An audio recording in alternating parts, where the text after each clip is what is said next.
Hong Kong flicks where you see them performing all these flashy moves and stuff. Right. Yeah. I definitely prefer the real martial arts to the movie martial arts. And like you, I grew up on lots of movie martial arts.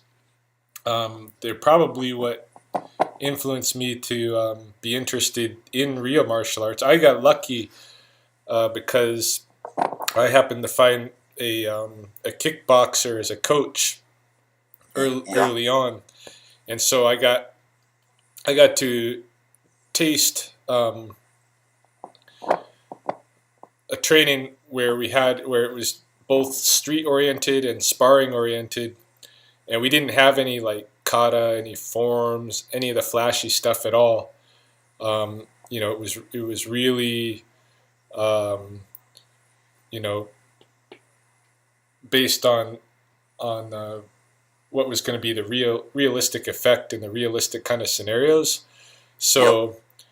so that was my formative training, and then I did throughout my life I have done some other kinds of training that are more like traditional.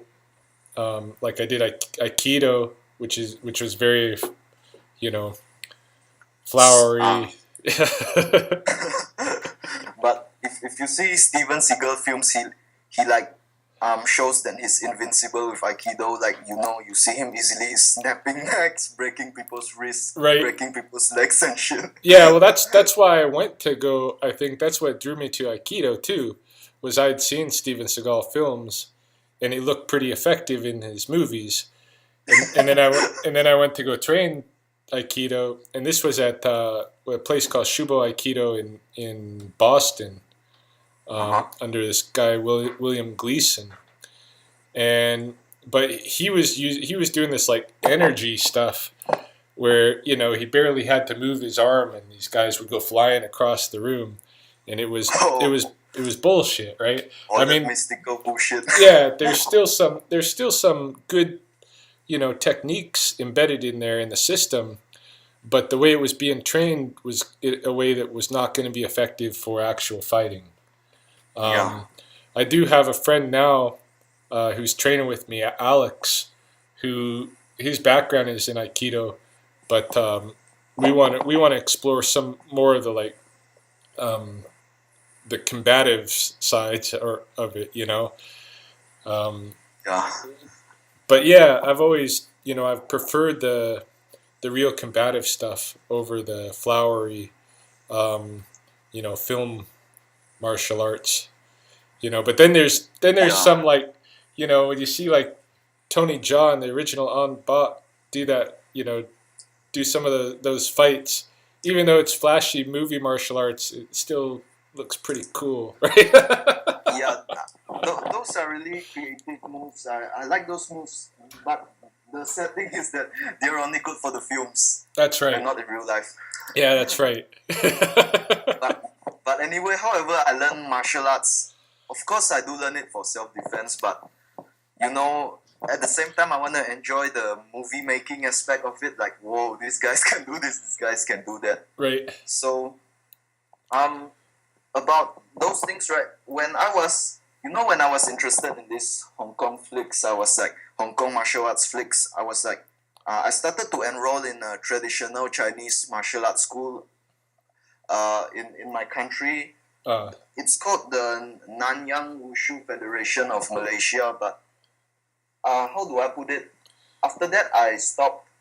I enrolled for quite a few years. After that, I stopped because I realized that, oh man, if I do this in a street fight, I'll get killed in right. less than a few seconds. Right. So after that, I joined an MMA gym, but I didn't do any grappling. I learned some boxing and Muay Thai.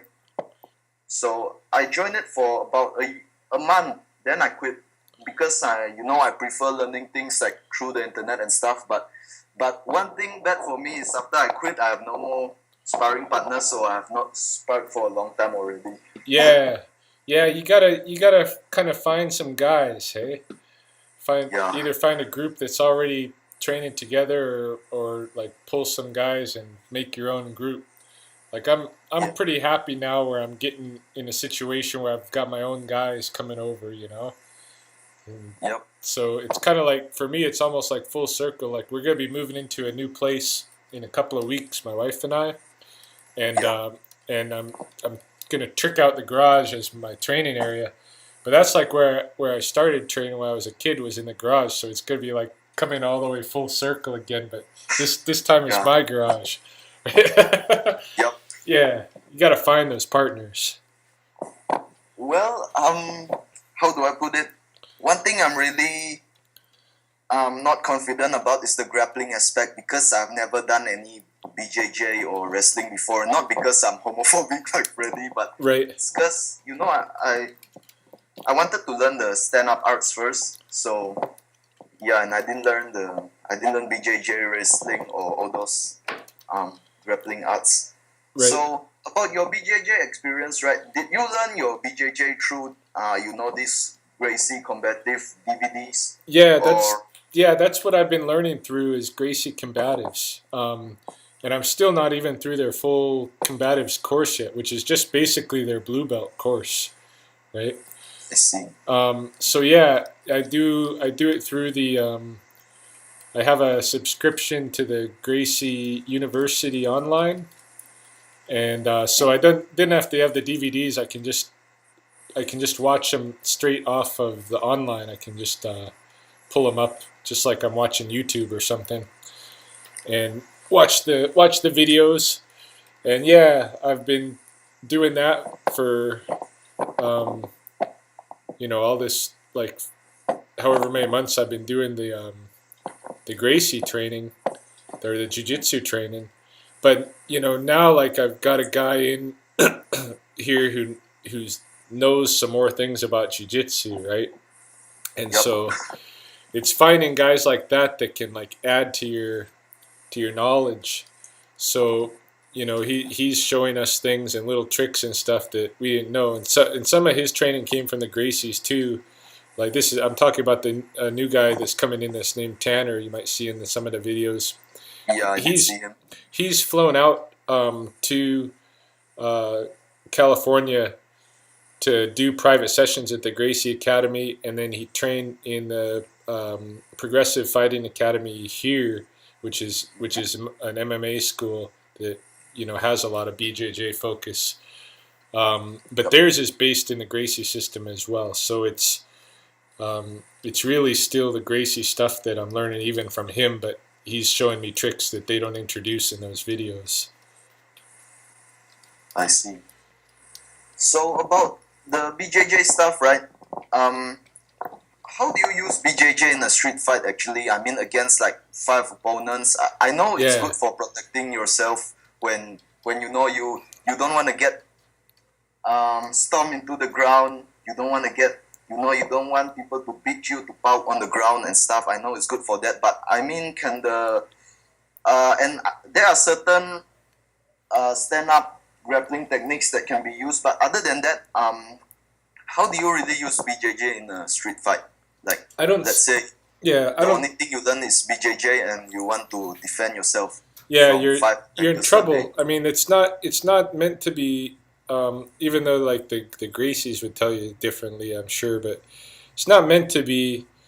Like I don't think any of these systems you should just take them alone as your only answer.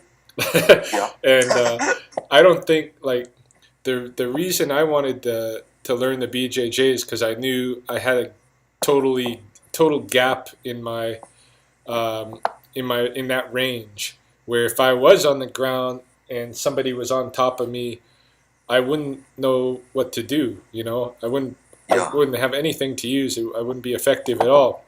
Growing up, I did see some street fights where it was basically just one-on-one and it was ended up on the ground. Yeah.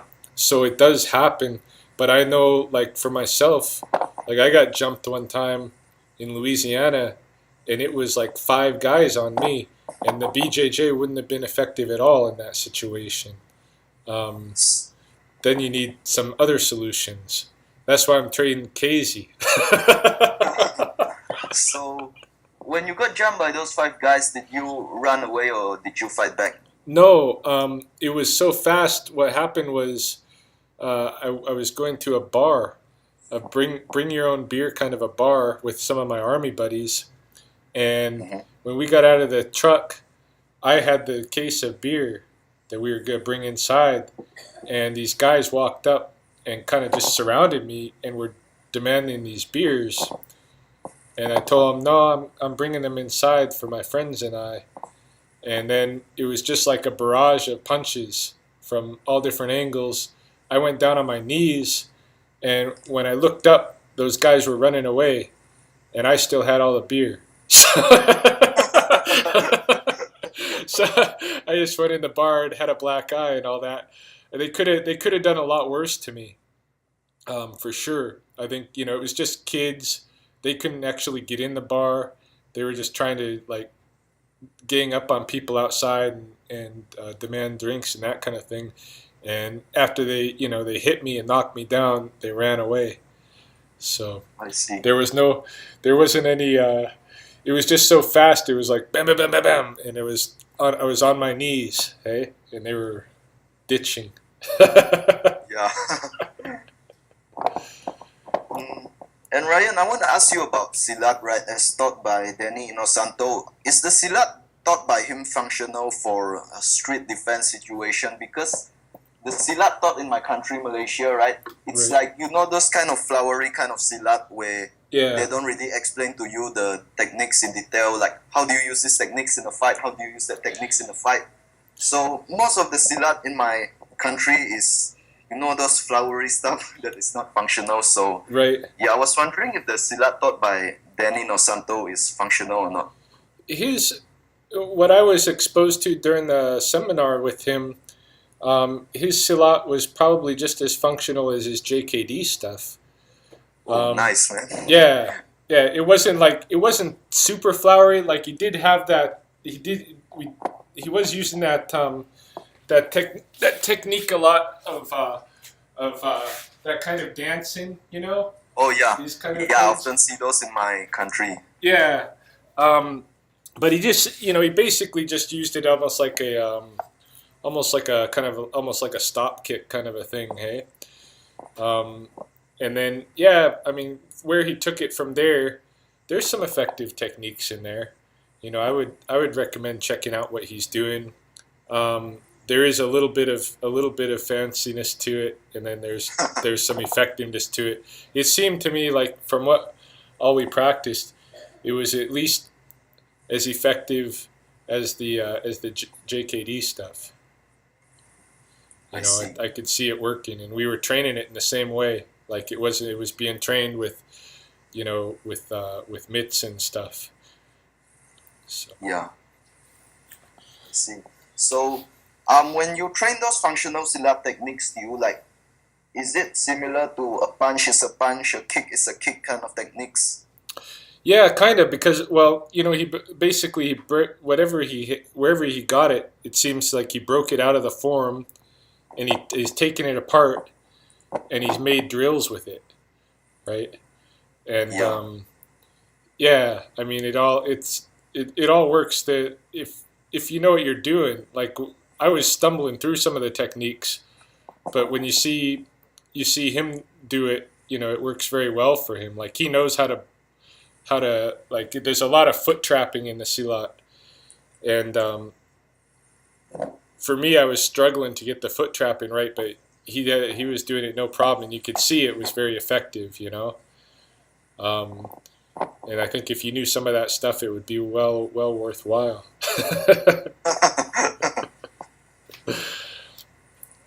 Yeah, no, I was impressed with what he was doing. In fact, the Silat stuff I think was probably some of the stuff that I enjoyed the most out of the seminar because it was so different too, different than anything I'd been exposed to before, different techniques. All right. And about Bruce Lee, right? If you notice that, earlier during his time, he had a lot of people call him the father of MMA and stuff, and Freddie's like pissed off.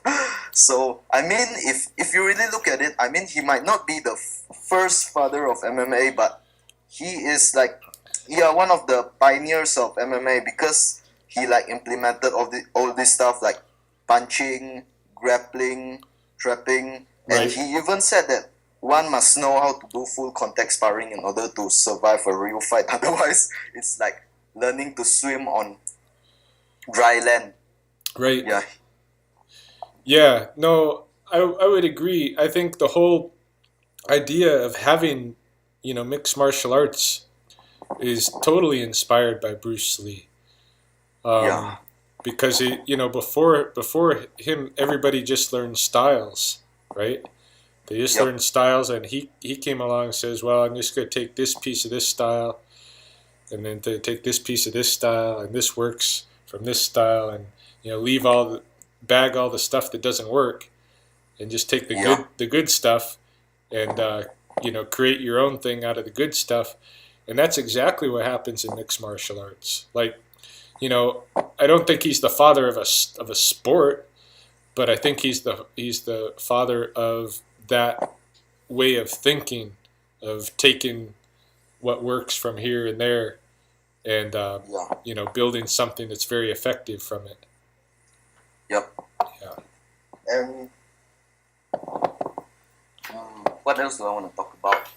Oh, yeah, about Bruce Lee, right? I remember Freddie meant in one of his earlier videos, he's like, I would do pretty well against Bruce Lee. I would beat him with ease. That's a funny video. I was thinking, man, is this guy delusional or what? Because, Yeah. I mean, I'm not trying to glorify Bruce Lee as, the invincible fighter. I do believe he's a good fighter, but he's not invincible. But, I mean, Bruce Lee trained in full contact sparring. So, obviously, he would know what to do. But Right. Freddie did not. That's And right. he's like, oh, I would do pretty well. I would beat Bruce Lee with ease. Yeah, no, Freddie would not do very well. There's a lot of times, like one of the things that they do at FMK is usually when you walk through the door the first time and it's your day one, Yeah. they put you through a gauntlet of the safe sparring, where you spar every other student that there is, and then you spar Freddie. But there's a lot of times when guys will walk in fresh like that, and even sparring everybody else and then sparring Freddie, they're already tired. They do pretty good against Freddie, and they got no martial arts experience. In the safe sparring, like, and that's not even what's going to happen when he gets hit. What's he Yeah. gonna do? He's not gonna know what to do, how to take that. I don't know. I mean, it's not like he's never done contact sparring. He did it in Purdue and all of that. He didn't like it. Okay? I think because you sometimes get, it's hard and you get hurt. Yeah. Yeah. Yeah. That's how I felt too the first time when I, did boxing and Muay Thai at an MMA gym. Right. When I got hit, I was like, it was hard for me to breathe. I'm like, oh man, it's painful. Yeah. But eventually I got used to it, but I've not sparred for a long time, so yeah, I think I'll be back to the same old person again when I get hit. Yeah. Yeah, you got to learn how to take a hit, and I think without getting hit, you don't learn how to avoid them either. I think there's something in being hit that trains you to react better to to get out of the way, to avoid the punches, or to at least parry effectively. like Yep. like I don't think you can do that without getting hit, because you just stand there like it's not happening, right? Yeah. In safe sparring, somebody can throw 5 effective punches in a row to your face, and you just stand there like that didn't happen. I'm just punching back, right?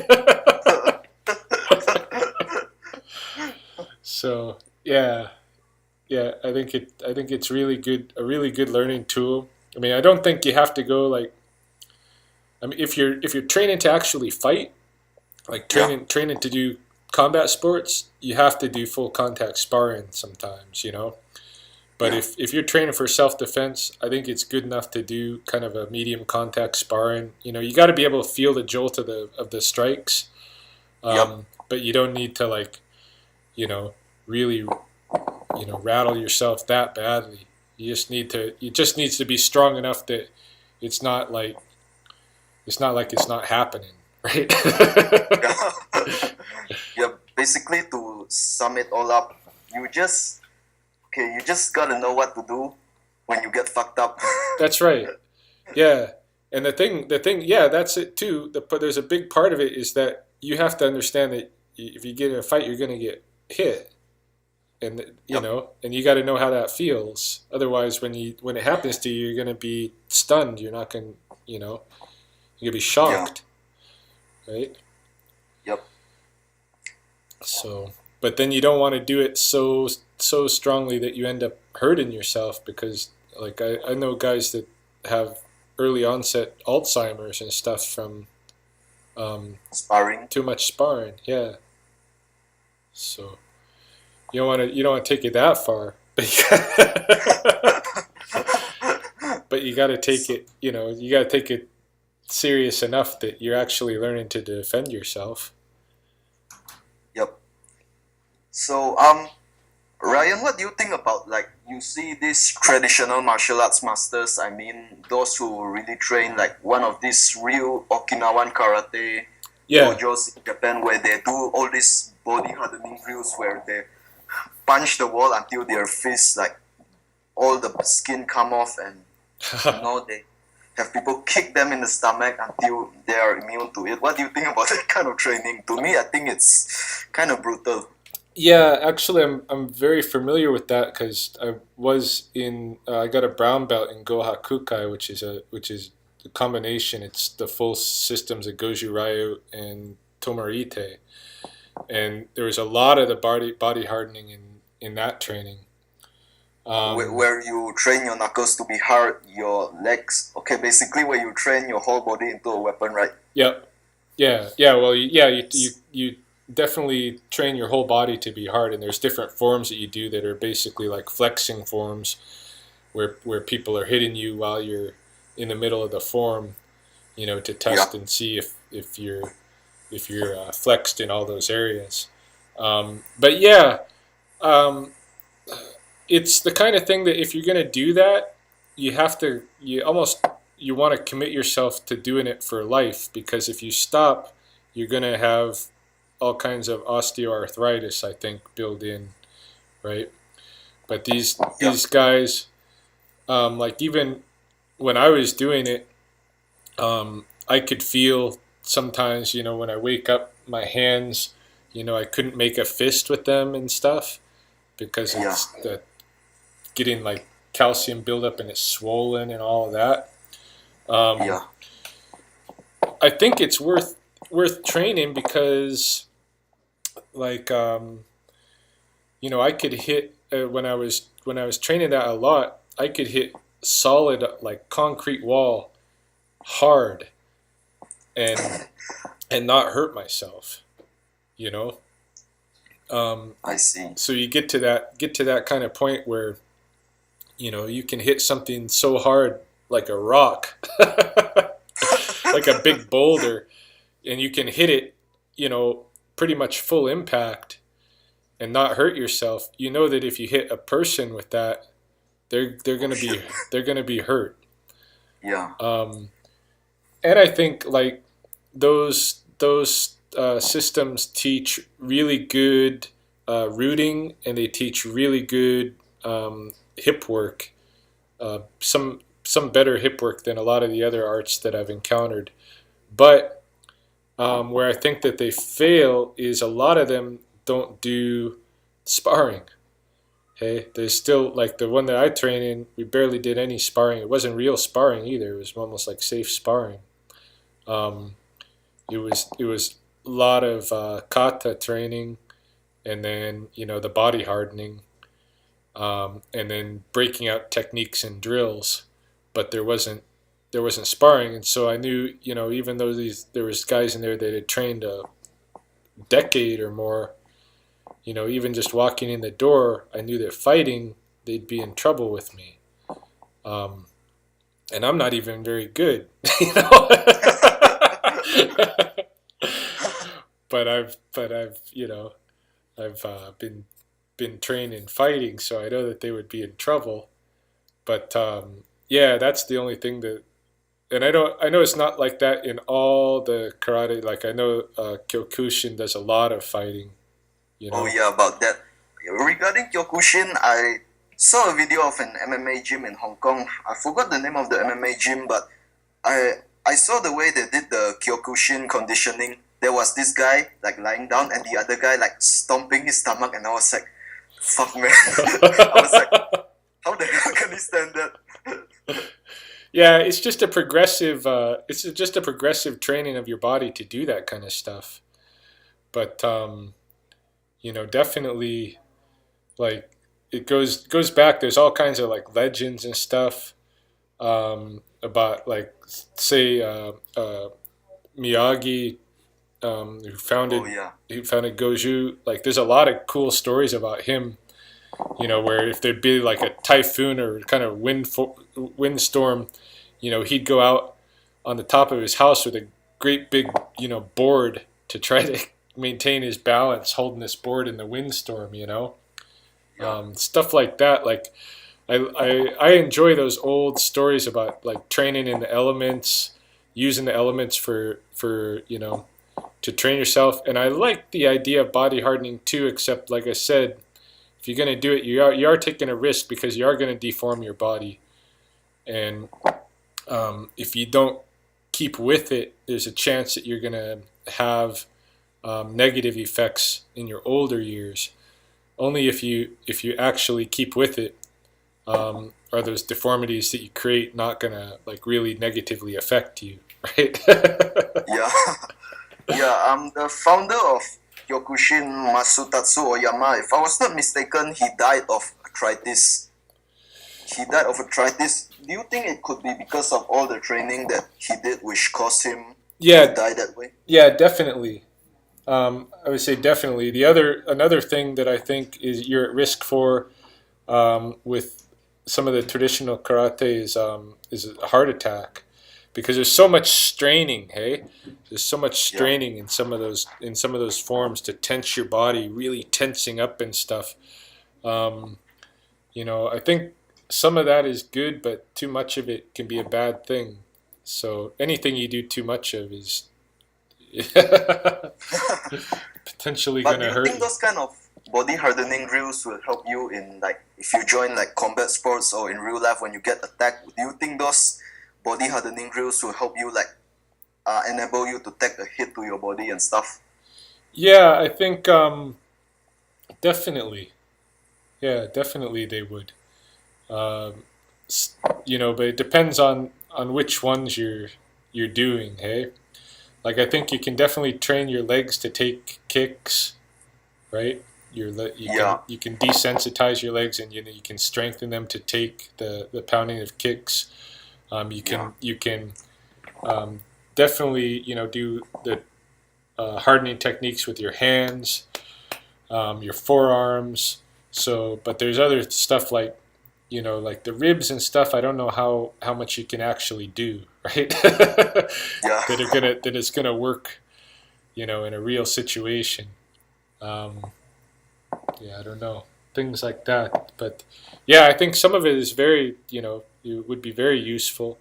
But like I said, all the body hardening stuff, you're building up calcium, you're stressing your bones, you're potentially giving yourself arthritis and or other deformations.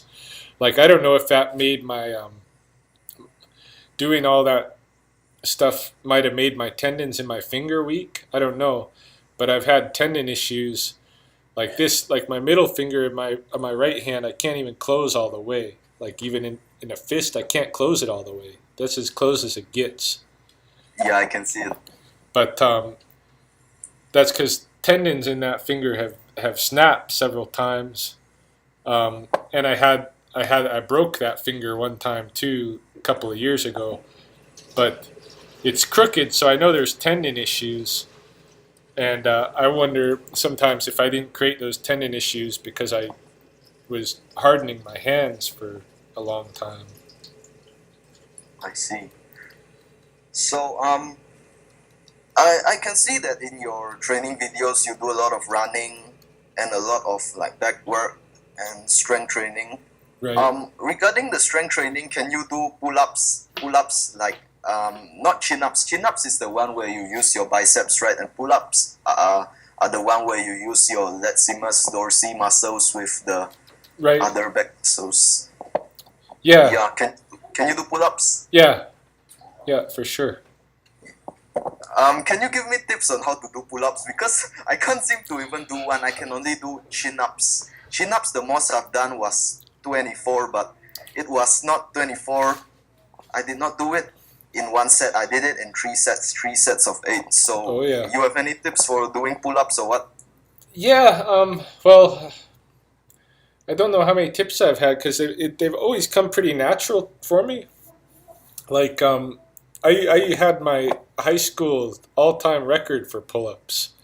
I did 34 pull-ups in a row, Oh, nice, man. which was, like, I know there's guys that can do more than that, but and these weren't Freddie style pull-ups. These were like full extension pull-ups.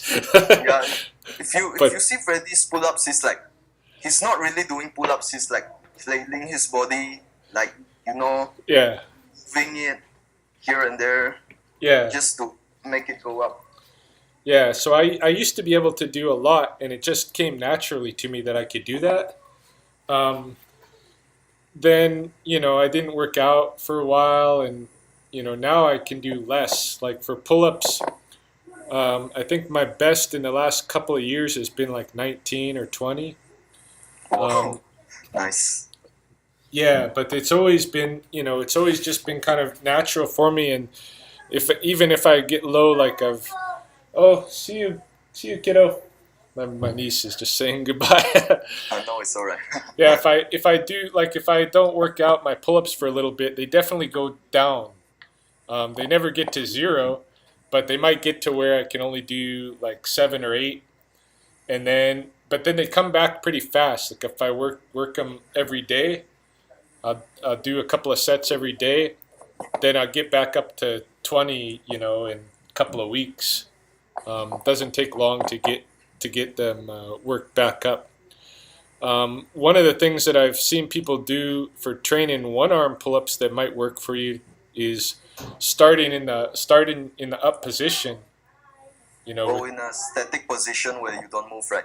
Or what? Yeah, starting with your chin already over the bar, with your chin already Yeah, raised above the level of static the bar, position. right, and then lowering yourself down, slowly as you can, okay, and doing that to kind of build those muscles.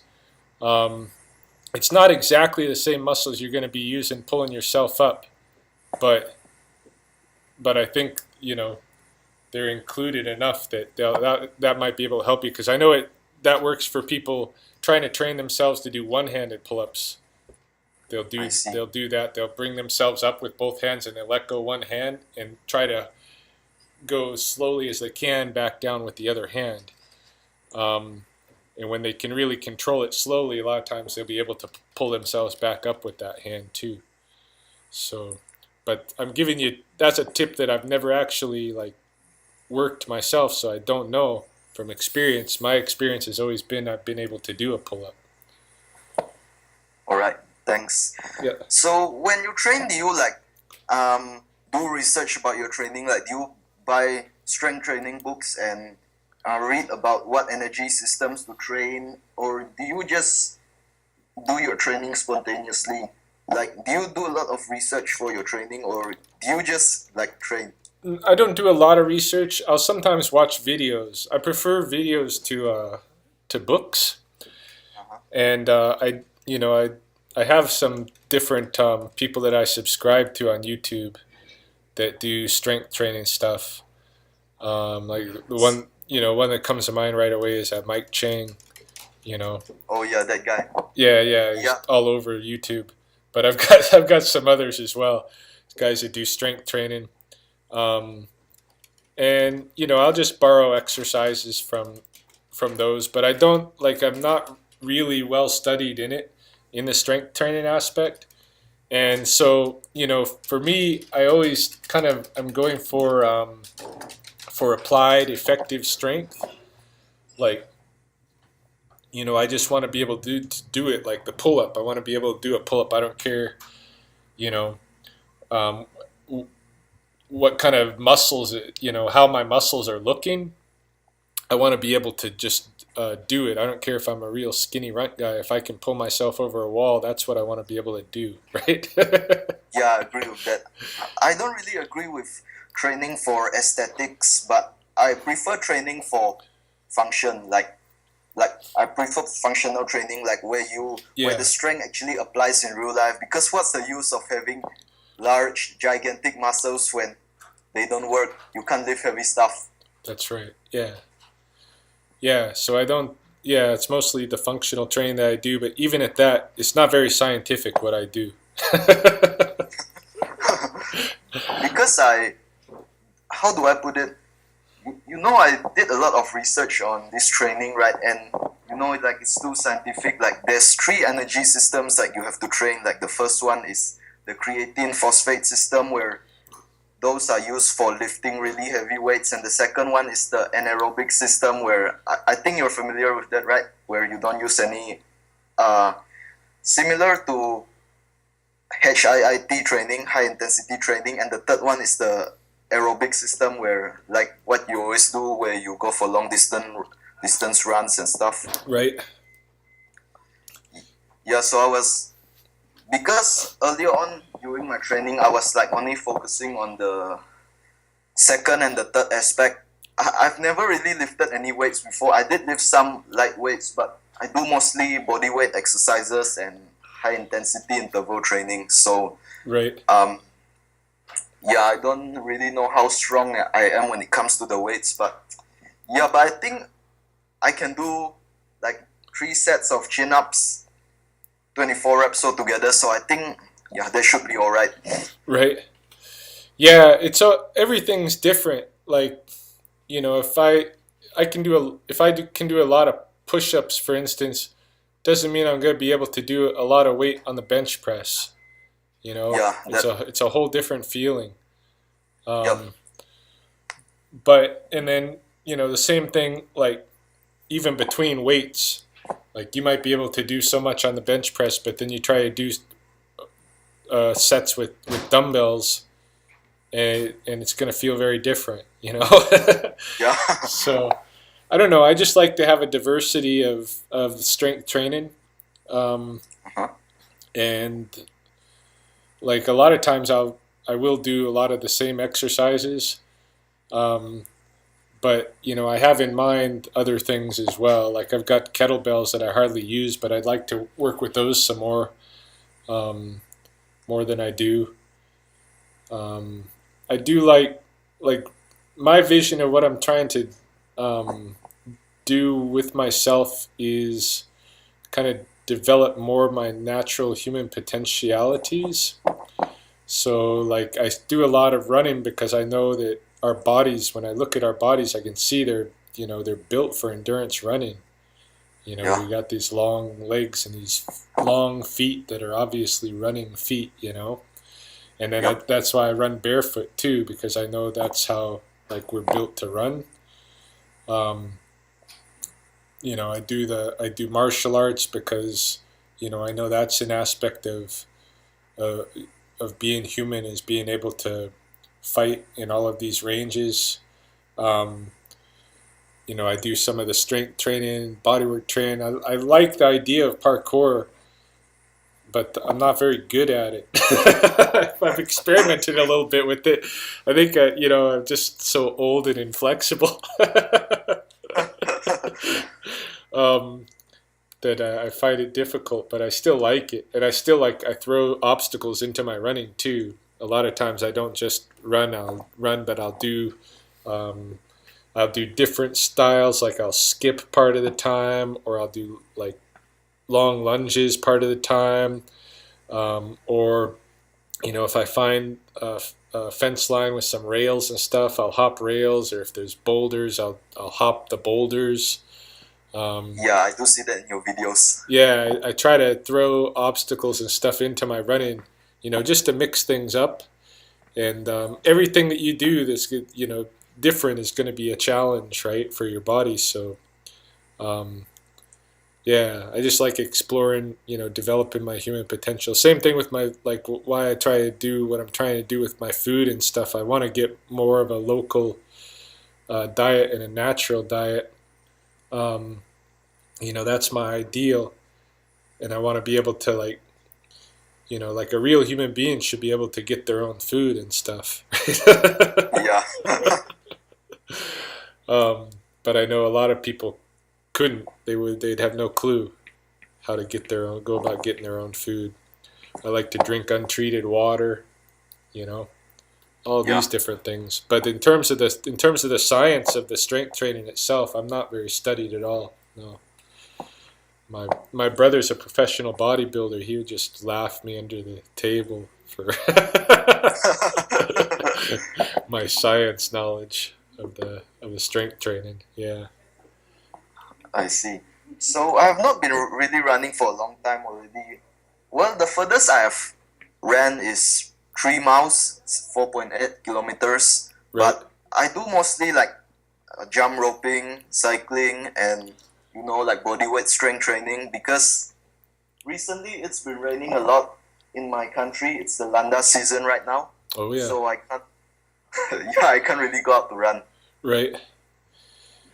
Yeah. It's tough. Like I don't know. Like if it's raining, it's not too bad. I go out and run and it's icy and minus 10, 20 degrees. Yeah, I do see you running a lot in those videos. I remember many years ago when I went to China, Beijing. Mm, It was like negative 3 degrees Celsius or what there, and I was like, man, it's damn cold because I live in a tropical climate country. right. So yeah, I'm not used to it when I visit four season countries, and it's like winter time. It's like really damn cold. I'm like, Yeah. man, yeah. How do you guys even? It, How do you guys do? How do you guys adapt to the it's um? it's hard. Yeah, it's hard on the body, I think. Um, but I try to force myself to still go outside and do stuff. When you go outside and you start getting really active, you warm up and it doesn't feel that cold anymore. But it's Yeah, really it's really hard to convince yourself to go outside and be active, you know? Like normally I don't like to go more than a couple of days between a run, but like I don't think it's been a full week, but it's getting close to a week now that I haven't run because it's been so cold lately, and it's tough to get you to motivate yourself to go out there and do it regardless. And it can be depressing, too, because there's like very little daylight, especially like in the north, like here where I am. Um, yeah. the daylight is pretty short in the middle of winter, you know. I see. So a lot of times, it won't be daylight until like 9 o'clock in the morning, and then by 3:30, 4 o'clock in the afternoon, it's dark again, right? So you don't have a very good, opening to go take advantage of doing outside activity either, you know. I see. Oh yeah, So Ryan. I just talked about China, right? Yeah, I remember one last Freddie question I want to ask you. You said that there was once you planned that you and Freddie go to China to learn Shaolin martial arts, and Freddie said that he's not interested and stuff, right? yeah, yeah. I was thinking that it would be a really cool field trip for all of FMK. We used to be kind of a tight group when I first got involved with FMK. There wasn't that many people involved, and everybody was kind of playing the game where we all had like I never took a Chinese name and all that kind of stuff, but a lot of people had a pseudonym, right? Hmm? Yep. Um, and so and it was so much kung fu stuff. And Freddie was talking a lot in those days about Shaolin too. He like really looked up to Shaolin monks and all of this. So I thought it would be just a neat field trip to go to China and go to Shaolin, and also maybe go see some other schools there too, but definitely the Shaolin. Um, I brought it up, and yeah, Freddie just kind of seemed to think it would be impossible. Like there's no way we Yeah. could do it. Yeah, I don't know. I don't think the guy's traveled very much. He doesn't realize if you want to go somewhere, it's not that difficult to put some money together and put aside some money. Like if we wanted to go to Shaolin, if we set our sights on it, within a year we could go to Shaolin. We could just put Yep. aside some money and then make the travel arrangements and plan everything, and yeah, it'd be no problem even as a large group to make it happen. But yeah, he seemed to think it was impossible. So he's not planning ever to go overseas. So I see. Yeah, he did say in one video where he's never been overseas before. You know, he's only ever been in his hometown, America. Yeah, he did say a video about that. Has he been to other parts of America, like California, Los Angeles, New York, and his other places? his dad told me that when Freddie was growing up, he used to take them on road trips across country. So Freddie has been to some other places, not recently though, not in his adult life, but when he was growing up, his dad took him to some places. Yeah, So, which means he has been to other places in America, right? right. Yeah, I think they mentioned going to like Grand Canyon or something like that, Yellowstone, some of the Oh big yeah. national parks and that kind of thing. Yep. And his dad is actually kind of fond of road trips, and he'll get out, and go do marathons. He'll drive across the country and go do a marathon somewhere, just by himself. But he used to take the family going road trips. So yeah. I see. So, Ryan, have you ever um made Freddie consider why don't you learn Chinese and stuff? Like learn how to write the characters and learn the different languages because it's like I'm an authentic Chinese and this and this and that and that and this. Right. He's like always proud of his Chinese roots. Like I'm an authentic Chinese, I'm a real Chinese and stuff. So have you ever made him consider why not? He learned some Chinese or what? Yeah. Not really. Like I would feel like it wasn't really my place to do that. But I did try to relate to some of the Chinese concepts that his dad was introducing there. I tried to relate them, not back to my own training here in traditional Blackfoot knowledge. Like some of the things that he was, they got these two in the back of the Kun. You can see these two panels with some script on it, and Yeah, I do see those. yeah, and there's one that speaks about the one that it has to do with bringing in fortune, and then there's the other one that has to do with having good health. And so I tried to relate those, as to those as really core concepts because they do relate very well to some ideas in traditional Blackfoot. So I did try to show Freddie that there's a level of depth to those concepts that he might not be exploring really. Like his dad is fully aware of it, right? Yeah, And that's why his dad is introducing that stuff. But I don't know to what extent Freddie gets it. I see. So, what else about martial arts? Ryan, what do you think about different martial arts like Filipino stick fighting and sambo? Sambo is like the Russian kind of judo, and other arts where they are not really mainstream, but yeah, Right. but they're starting to become more popular. Like I'm sure when you went to Danny Inosanto's seminar, he did talk about Filipino stick fighting, right? Oh yeah, and we trained some of that too. He trained a bunch of different stuff with us, but yeah, the stick fighting, I think it's useful to learn how to use a stick, a short stick and a long stick. I don't think it's so useful to learn double sticks, Uh huh. because then it, like, again, it's not as realistic that you're gonna have two sticks, Yeah. unless you carry them around like a ninja turtle. But Yeah.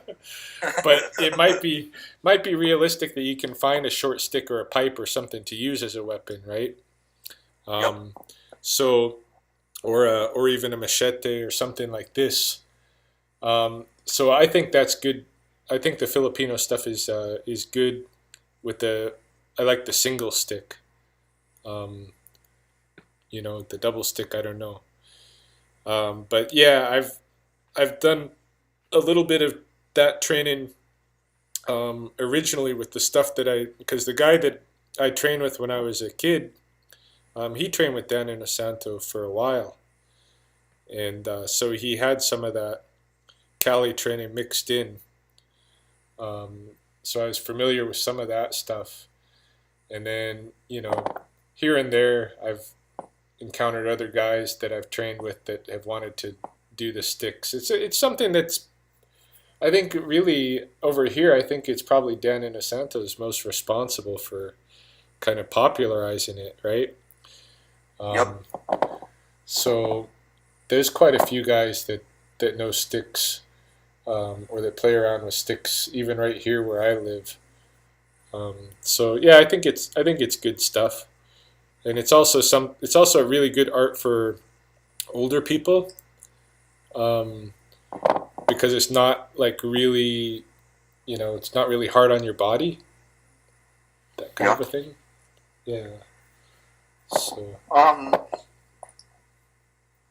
what do you think about? Do you know sambo, the Russian martial art? It's like a grappling art too, similar to BJJ and judo, but yeah, that's more or less the same stuff. I have a book on sambo. It employs more or less the same techniques like rear naked choke, but they have other stand-up grappling techniques like I don't know whether this would work or not, like those Aikido techniques um where someone comes at you with a knife, someone's trying to stab you, you quickly grab their forearm and you twist and they turn 360 degrees and they drop down. I don't know whether that's yeah, effective or not.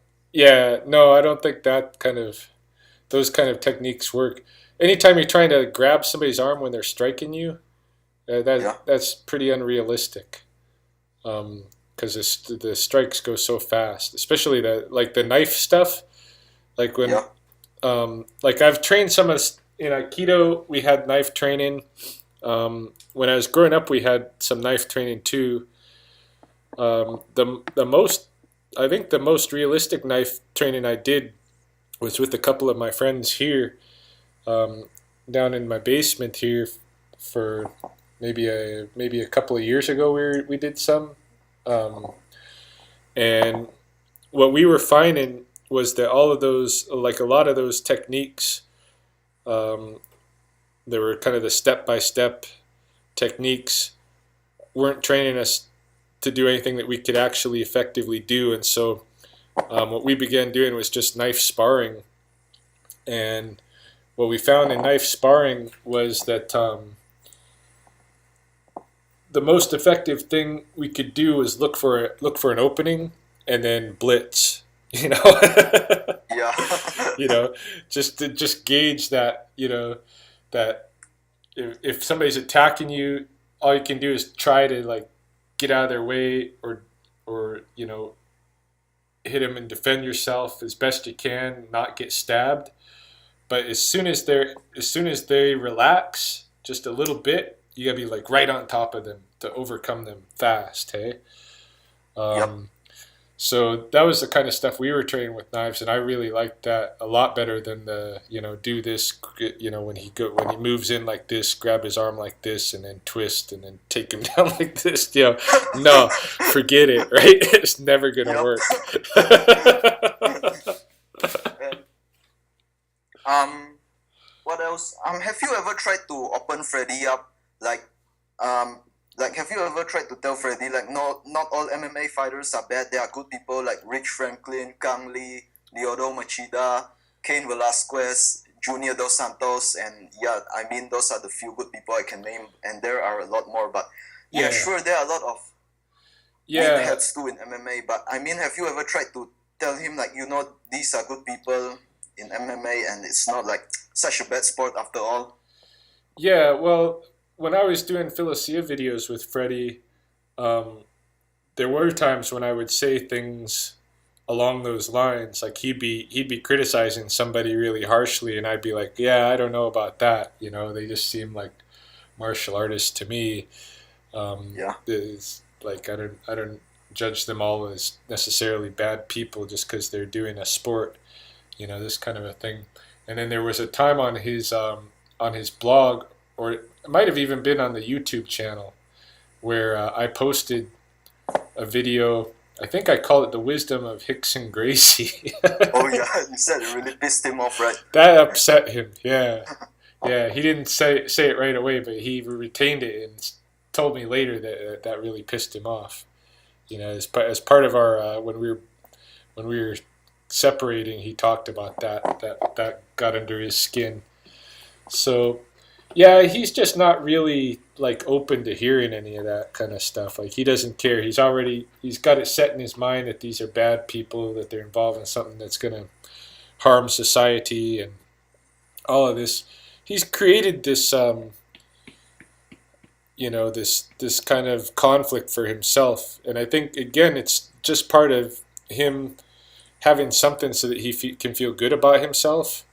You know, like Yeah, like that psychologist Abraham Maslow. I really like his perspective on people that are self-actualized or like really complete, human beings.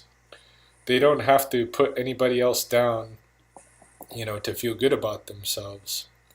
And it's a sign of a psychological like illness, really, if you have to do that. You're not a fully developed, psychologically healthy person if if you have to sit there and berate others in order to feel good about yourself. And that's what Freddie does. He doesn't have to harp on what they're doing with MMA. It has nothing to do with him, right? yeah, yeah. After all, I mean, these are good people. They have like families to support and stuff. They're like fathers. Right. Like Kang Lee's a father. Rich Franklin. Oh no, he's not a father, but I don't know. But I think I saw one video of Rich Franklin on the AXS TV Fights YouTube channel saying that he has children, and what else? Leodo Machida is a father too. Cain Velasquez, he's a father too. Junior Dos Santos, I don't know, but I mean, like, Yeah, yeah, these are good people. they're family men. I think Rich Franklin was like a teacher before, like Yeah, a high school high maths school teacher. teacher. Yeah. Um, yeah, as human beings, there's nothing wrong with a lot of these guys. I mean, there's stuff wrong with some of them, right? Yeah, like, But that's the same with anything. You look at any profession, you're gonna find that there's people in there that are not great people, and then there's people that are, good people. And I think for the most part, like I consider, I think most people are trying to be good people, right? yeah, And when it comes to the MMA guys, like I've said before in some of my videos, when it comes to the competition fighters, I feel like actually like we owe them a debt in the martial arts. Like people that aren't competition fighting but are in the martial arts owe the competition fighters a debt in a way because they're going in there and testing things and we're learning from it. Like yep, everybody is benefiting from them putting things to the test. And yeah, when you go in that cage, it's not the same thing as being on the street, Freddie with his guns and all this crap. Yeah, you're right. There's rules, and it's not the same circumstances, but at the same time, it is what it can be, and still be a sport where people are living through the experience and not getting killed and getting maimed and injured. And I think martial arts has benefited hugely because, like, even in my lifetime, for sure, um, between what I grew up with and then how the martial arts has changed with the MMA and with UFC, with all that's been learned, I'm like, it's almost like starting over again, you know, Yeah. trying to catch up with what's been learned. I mean, there's a lot that's been learned, and it continues to grow every year. Um, like it's amazing now what's how much the martial arts has improved. So yeah, I think we, if anything, rather than being pissed off at them, if you're a martial artist, you owe them. Yep, we definitely do. uh, Because I mean, it's like MMA is the closest thing to a real fight. I mean, yeah, it is the closest thing to a real fight. Of course, there's no guns, there's no weapons inside, but basically, sometimes you see them punch sloppily and kick sloppily, right? I right, guess that's what would happen in a real fight too. Because in a real fight, it's not like in the film, so you can perform all these flashy moves and stuff. In a real fight, right. when someone's trying to kill you, your heart will be pounding very quickly, and you'll be like, "I'll do whatever I can do to survive."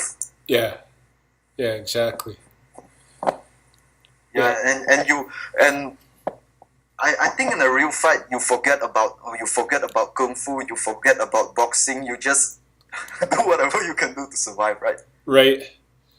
Yeah, I would say, well, depending on how well you're trained, because when I watch MMA fights, people don't appreciate. I don't think, if they don't know the level of training that goes into that. Somebody watches a MMA fight and they think they can just do that, like it's not hard, like it doesn't take years of training to be able to do that. Yeah, that's what Freddie said. That's what I used to think too. When I started to practice all these techniques, I was like, man, MMA is some easy stuff. Until I realized that it takes at least 10 years of training to be Right, able to, I mean, generally, but maybe for the more talented people, it takes less years of training. But right, for um for people like me, I'm not so talented, so it's gonna take at least 10 years for me to learn all those techniques to properly apply them. And Freddie's like, "Oh, these people got no skills. They can't fight. I'll easily defeat them." And this and that. yeah, he's got no idea. Yeah, Yeah. he's in a la la land, dreaming. And he's like, Muay Thai boxers have no skills. They can't fight. I'll defeat them too. I'm like, I don't want to get kicked by these guys, man. I don't want to get kicked by any Muay Thai boxers. What's that girl's name? The beautiful boxer. Um, I forget. I think I posted on Freddie's blog about her one time too.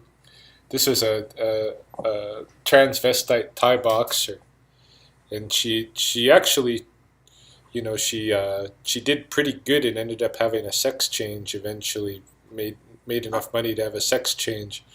But I think, even now as a woman, like pumped full of female hormones, I think she could still beat up Freddie, for sure. Yeah, I think it's Fallon Fox, right? Or something like that. Mm. Fallon Fox, the transgender fighter or whatsoever. Oh yeah, she's in He's, the UFC, or one of those Invicta or something like that. But no, this was a girl from Thailand. Um, from Thailand. I see. what is her name? Um, gee, yeah, it's just not coming to me. But yeah, I guess she was pretty famous over there, right? Because Yeah, she's a boy, you know, wanting to be a girl. I see.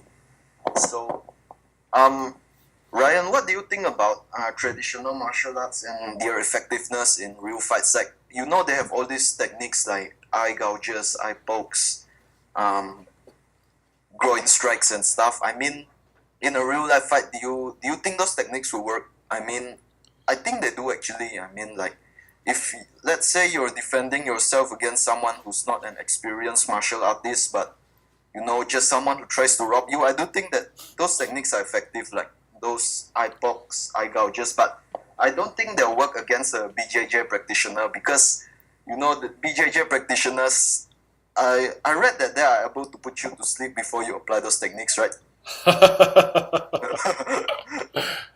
Yeah, I think that comes from an interview. What was that, or like a discussion with Bas Bas Rutten Rutten and and Joe Rogan. Yeah, but I disagree with it because like if you watch a UFC, if you watch any of the UFC uh, fights these days, you're gonna see eye pokes happen and yeah, just inadvertent eye pokes. And even an inadvertent eye poke is bad enough that those guys stop. You know, yep, they're hurt yeah, just with a little brush. And if you got a guy that actually is poking you in the eye on purpose hard, um, I think it's going to be very effective. You know, yeah, maybe if you're already being choked and you try to eye gouge, the guy might be able to squeeze his eyes hard enough to keep you out of there while he puts you to sleep. I don't know, but it's not gonna be fun for him, you know, yep. if you know what you're doing. So yeah, actually, I think those kind of techniques from the traditional martial arts um, can be very effective. I see. But I don't think these flashy kicks will be effective, like jumping, flying kick, and yeah, I don't think all these kicks will be effective if. As far as my knowledge of martial arts is concerned, I think the only effective kicks in a street fight will be the side kick, the front kick, the back kick, and the low roundhouse kick. Yeah, these few kicks only, and of course, low knee strikes and stuff. But yeah, I think these few kicks would be kind of effective because I remembered something Bruce Lee said about not kicking higher than your waistline Right, because someone might kick you in the groin. right. Yeah, maybe. I mean, there are guys that can pull off those wheel kicks pretty good. And I don't know, like if you watch the UFC these days, you got Conor McGregor in there. Oh yeah, that He guy's really talented. he does some pretty dynamic stuff with his legs. Now I haven't seen him really connect with any of it yet. But I think he's a really talented guy. I mean, he may do a lot of trash talk and stuff, but yeah, he's really talented in my eye. Yeah, and he's using some techniques that you would think those are too flashy. You wouldn't want to use those, right? But Yeah, he's playing with them, and who knows what'll happen, whether he'll get something to work or not. I mean, there's reasons for some of those kicks. Like in the old days, you had Bill Superfoot Wallace who could use like a hook kick or what we were calling a reverse hook, and at face level and be very effective with it. So I guess it like for the most part, you're right. The flashy kicks don't work. I certainly don't want to mess with them, but you can get a talented person who might really who they might really work for. I think, and in that situation, like you can't limit them out altogether. Hey, I think yep. there might be people who are able to train them to be effective, but yeah, but for the most part, like I think if you want to train to get as effective as you can, as most efficiently as you can, then I would leave those kicks out. Use the stuff that's going to be, like the roundhouse kicks, leg kicks, front kick, side kick, even maybe the crossover kicks. Yeah, Um, but yeah, yeah, all the flashy high kicks. No, I think that's a bad idea. And I always had a problem with that with in FMK that there was such a focus on these fancy kicks that most of the guys, well, all of them except like Freddie, couldn't really perform. You know, Mm-hmm. They're just yeah, I think one guy got pretty badly injured. Tore his ACL from trying it, Yeah. and other guys, it wasn't doing them any good training those kicks. It wasn't helping them. Um, and he's always trying to get you to kick high. Which, if you're not there, you're not there, right? You got to start low and build up. That's like saying, no, I want you to do 300-pound bench. You know, I can't bench that much right yet. No, you got to do it, right? You got to try. Just try. So, no, you should start at whatever, 80 pounds and build yourself up, right? Yeah. Yeah, that's the right way. Yeah, so I would say some of those flashy kicks, like I said, it depends on the individual. I think there's individuals who could probably make them work, or make some of them work. Might have a special technique that they're really good with, but for the most part, yeah, I wouldn't bother with them. I see. Have you ever heard of Krav Maga, the Israeli martial art where they used to train these Israeli special forces? Yeah, it's very popular in North America right now, Krav Maga. Yeah, is it really that effective or is it like overrated? I mean, I've never tested Krav Maga before, but I think if I get involved in street fight or what, well, I would just use simple boxing techniques, simple Right, Muay Thai kicking techniques. I right. mean, yeah, those are simple techniques. They'll definitely work. Yeah, I've never really messed with the Krav Maga myself, so I can't analyze it very well. I've seen television shows where the guys would train like there's some of those television shows where you have like a couple of mixed martial artists who are going around the world training different systems. Like in every episode, they'll go train a different system and then fight somebody from that system. So I Yeah, I think did watch those things. in some of those films, I've seen some Krav Maga training. I might have seen some on YouTube here and there, but I'm not familiar enough to judge it. I know there's a lot of like judgment of the street type of systems, and um, I don't know. I think like even the KZ stuff that I'm playing with right now is one of those kind of street systems that somebody might look at and call bullshit on, but then um, there are definitely some really effective things I'm learning from it. So I don't know. I suspect Krav Maga has some good stuff in it. You might not want to take it all as a total like I said with the BJJ. There's applications for the BJJ, but you don't want that to be your only tool. You know. Yeah. So I'm betting Krav Maga has some good stuff in it. You don't want it to be your only tool, though. You know, Yep. take the good stuff. So, and I kind of get the feeling that it's a mixture art in itself anyway. It's like a mixed martial art itself already. Um, Yeah. If I'm not mistaken, they mixed boxing, wrestling, Chinese martial arts, Japanese martial arts, all this stuff inside, and most probably they took the effective techniques and yeah, use it for Krav Maga and yeah, more or less like mixed martial arts. Yeah, like what you just said. right. Yeah. So it might be like okay, it's definitely gonna be better, worth more looking into than Spartan training, right?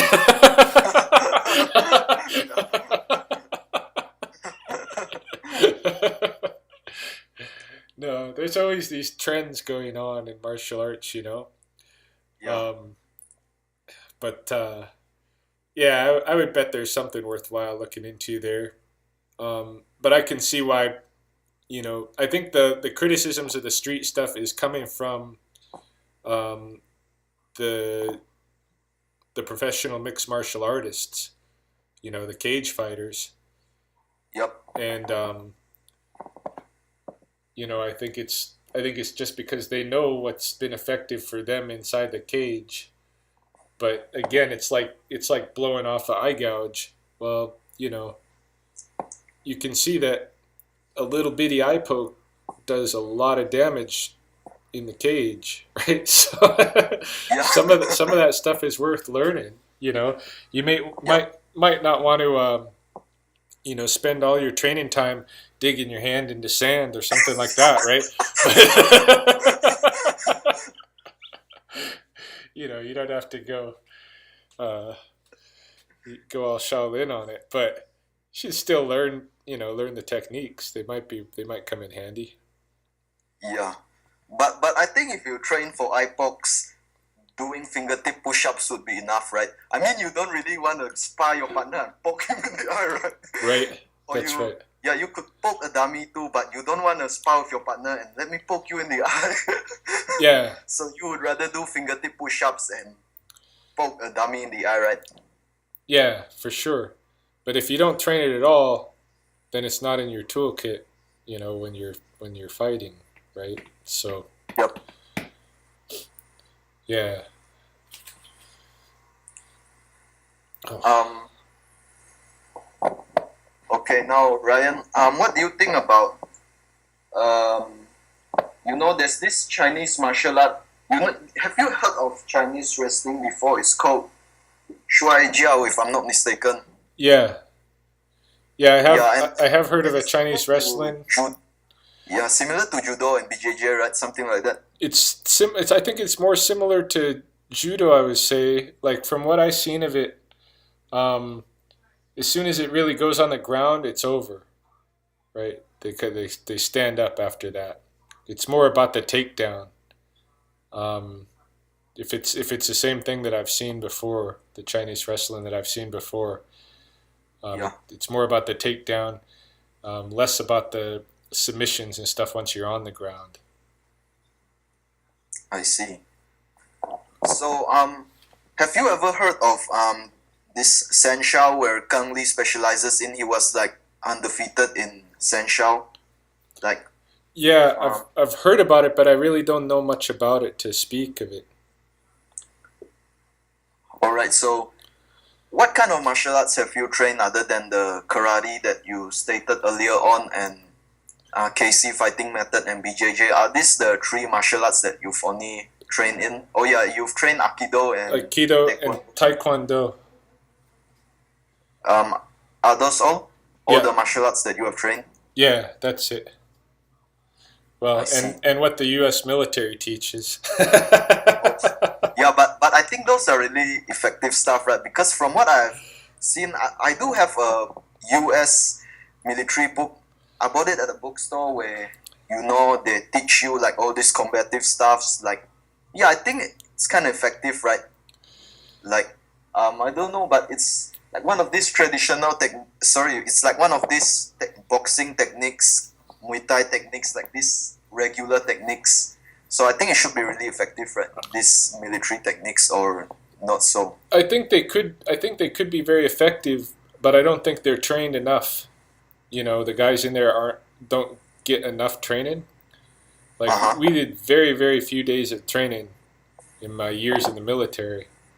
Um, Maybe we might do a full day of hand to hand combat training per year. Wow. you know, so that's not enough to become effective with those techniques. They train you the techniques, but then they don't. You know, you don't get the repetitive training that you need. You just get shown them. Very briefly.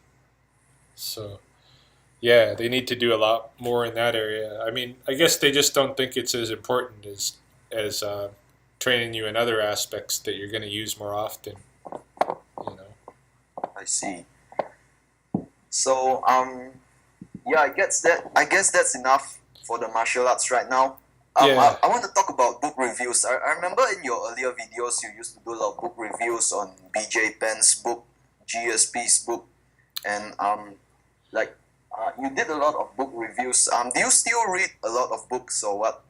I don't read a lot of books. I used to be a really avid reader, but I think doing my academic training just kind of like killed reading for me. Like when I did my master's degree, I read so much, I got sick of reading, and so and that was some years ago. Like I do pick up a book now and then. Like when I did the book reviews that I've put online, those were in recent years. If there's something that I just feel compelled to read, then I'll pick it up and read it. And I did. I wanted to read B.J. Penn's biography. There was a time like I was really into biographies, and I was reading all of these biographies from all these boxers. Um, you know, some of the professional boxers that the big names when I was growing up. I read all their biographies. So I thought, well, to get to know the MMA more, because I feel like again, like with the martial arts, I got a lot of catching up to do. If I really want to learn what I can learn from what's been going on in the UFC, I got to kind of learn that history of it too. So one of the ways that I enjoy learning history like that is just to read biographies. So I picked up B.J. Penn's. I really like B.J. Penn's biography. Then I picked up George St. Pierre's. I thought I was going to like that one even more the way it started out, but then it didn't turn out to be that way. I didn't. I'm not. In fact, I still got like a chapter and a half to go of his biography, and I just don't even want to finish it. I don't know if I ever will, but I am, definitely open to reading some other biographies and doing more book reviews in the future. Um, in fact, I'm sure if there's anything that I'm reading that I really want to take notes on, I'm going to do those as videos, book review type of videos. Although I don't know if people like on the YouTube channel really appreciate me going chapter by chapter, if it would be better if I just reviewed the book all at once when I'm done. I was kind of like doing it for my own purposes for the most part, as taking notes, but that's just kind of like an academic habit because I never know when I'm going to use it, something for my own writing that I can go back to like really detailed chapter by chapter stuff. But as it turns out, I usually don't use the notes, so it might be just as well just to do one single book review. And I've done some of those on my channel too. When I first got involved in FMK, Freddie had this. He was saying 100 martial arts books. Everybody should read 100 martial arts books. All the people that he was ever gonna like, if he was ever gonna promote somebody to be a Sifu in FMK, he wanted them to have reviewed 100 martial arts books. So I started reading the books, like reading martial arts books. I'd read, in my lifetime, I'm sure I have read 100 martial arts books, but I started, just kind of afresh, and I read, there was a couple of fiction novels. I started checking out martial arts fiction novels. Some of those are worth looking at. Yeah. Yeah. Well, the only martial arts books I have is Bruce Lee, Artist of Life, Right. a book on Jeet Kune Do. Then I don't know whether you would call this a martial arts book or not, but it's The Great Prize Fight. It's about the history of boxing in Britain many years ago. Oh yeah. And Yeah, that's a martial arts well, I have book. other books too on martial arts, but most of them are like about training techniques and stuff. Right. Yeah. Yeah, I've had my share of the training technique type of books too. But there is some pretty good stuff out there for martial arts if you like biographies, and I like martial arts fiction. There's getting to be some good martial arts fiction out there. There's some good martial arts scholarship going on. The Journal of Asian Martial Arts is a pretty good journal. If you Uh-huh. get into those like kind of like scholarly articles on the history of martial arts, that's some pretty good stuff. And then of course, all of Bruce Lee's writings. I've reviewed those. Growing up, I had all of those books, and then the ones that are edited by that Little didn't come out until I was like married and raising my own kids. But I did check out a few of those too. Yeah. It's good stuff. Yeah. All right, wait, Ryan. I need to go to the toilet to pee for a while. I'll be back in a short while. Sure. Thanks.